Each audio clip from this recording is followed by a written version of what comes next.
Ana endi ishoning o't qopda qanaqa darajaga tosh bo'lsa umuman hojati yo'q uni operatsiya qilishga. Mana bu potakam degan zo'r o'simlik bor, zo'r tabiiy giyohlardan tayyorlangan bu ustoz bilan kelishdik biz. Buni hamma taniydi. Hozir O'rta Osiyoga, butun dunyoga ham deyilyapti. Ustoz aytishicha, birinchi o'rindagi o't qopni toshini tushirib yuboradigan eng zo'r narsa. Mingdan menimcha mingga yaqin bo'lyapti. Nimalari bor. Yaxshi effekt berganlari, yaxshi bo'lganlar, operatsiya qilmasang u bo'lasan, bu bo'lasan degan joylariga hammasiga 100% ga shifo bo'lishiga sababchi bo'lgan.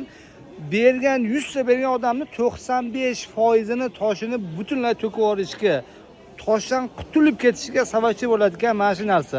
Bu qanaqa qilinadi?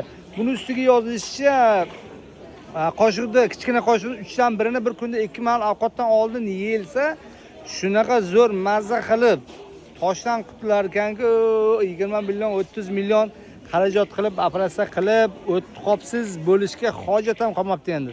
Buni yaqinlarga tez jo'natib qo'ying, shartnoma qildik. Xudo xolisa, xohlagan paytda bizdan olishingiz mumkin. Hammaga rahmat.